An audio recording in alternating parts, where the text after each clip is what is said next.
I used to love remote control cars. I used to picture being on them, you know?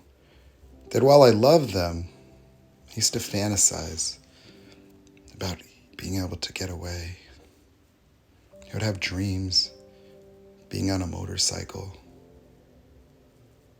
and just going really fast. Sometimes I'd have nightmares where the motorcycle wasn't fast enough. And there was something always chasing me, something dark. I'd be trying to get away. I'd be going up my hill. And it was always right there as the motorcycle stalled. And I didn't know what it was that was chasing me. And now I do. I remember the Christmas I got my remote control car. I had already had some remote control cars, but this one was different. This was special. I opened up the box, right? And it was the Tamiya Falcon, and I was so excited. But when I took the box apart and opened it, I was horrified. The remote control car was in pieces. It wasn't a car at all. It was just all in pieces and wires, and there's another box with a remote, and all these electronics. I'd never seen that before.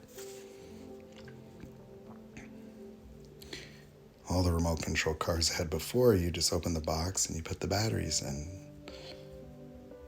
I had to build this one. So at first I was really afraid. So I took it into my room. I remember unfolding the paper and trying to read it. And I was like, oh God. But then I just started looking at everything. And just started to put it together. And I could look at pictures,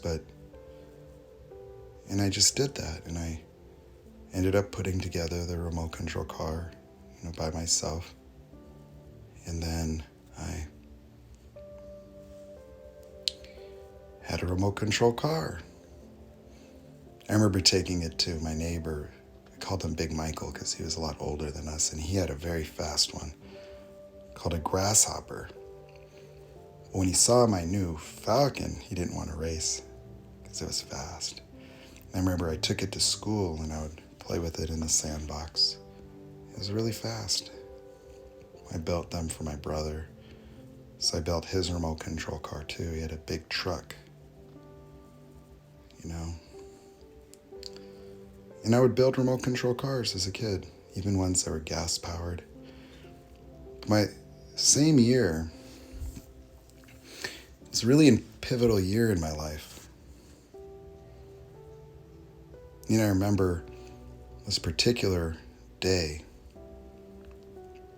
where I was sitting in class. It was Miss Nichols' class, 3rd grade, Laguna Road Elementary School. And you're sitting in class, and I used to have some books. Like I would always look at reptiles and amphibians. I was obsessed with engines and animals. That I would read my dad's repair manuals and look at the numbers. I would, look at the engine numbers too. Bore, stroke, compression ratio. But this one day I remember you're sitting in class, and you know what happens when your class gets interrupted by an adult. I knew someone was in trouble. A lady walked in, and the class stopped, and everyone's looking. She was interesting. She was very tall, thin, looked like a witch, with the sunken features, but she was very nice. And I remember the terror when she called my name out, looking for Nathan Bush. I knew I was in trouble. So I got up to figure out what my fate was going to be. And I remember walking with her to the principal's office. We were walking down the hall outside, But before the principal's office, she made a right. And now we're walking and another right, and we're going into the library. I can smell the carpet, and then I can smell the old papers and the books as we're walking through the big, tall bookcases. And there's a door right on the wall. I'd never seen that door. She opened it up and invited me in, and I looked around. It was like a miniature classroom with her desk on the left, her stuff on it, and then a big bookshelf with books and a giant round table in the center. And then there's two children sitting at the desk. One of them is very happy and smiling. He had a very large head, which I found unusual. And then the other child just seemed a little preoccupied, like he was chewing on a pencil or something. And then she asked me to sit down, and she introduced herself. She said, "I'm Dr. Jamian, and you're going to be coming here to learn with us. Half the day you'll be with the other children, the other half you'll come in here, and then we're going to learn together. Now, before we get started, there's something really important I need you to understand, Nathan. There's nothing wrong with you." The moment she said that, I knew she was lying to me. Because if there was nothing wrong with me, then what am I doing in here? In that moment, I realized I wasn't like other children, because there was something wrong with me and I didn't belong. And from that moment forward, I just wanted to be like everyone else. I just wanted to fit in. That I thought that everyone was smarter than me. I always did. And that's why nobody listened to me. That's why my ideas would always fall flat.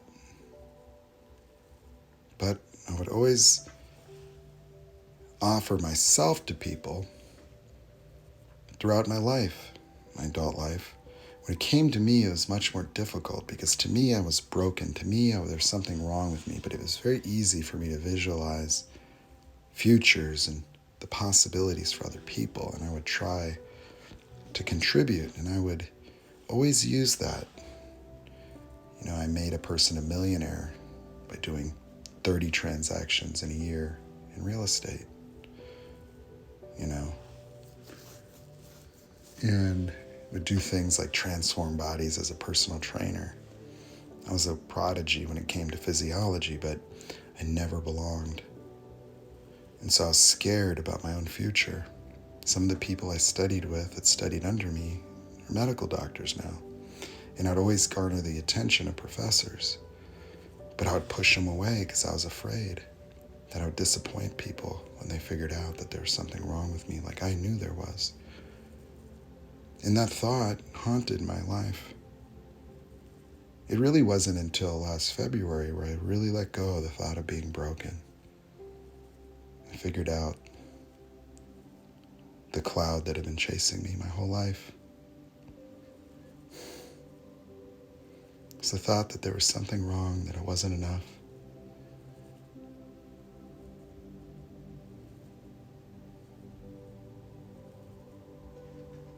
And it never was me. It was just a thought. When I let it go, I got to really see what I am and what I can do. And through that, I can see what other people are and what they can do too. That they don't know who they are, just like I didn't. I'm going to show them. I'm going to show them who they are.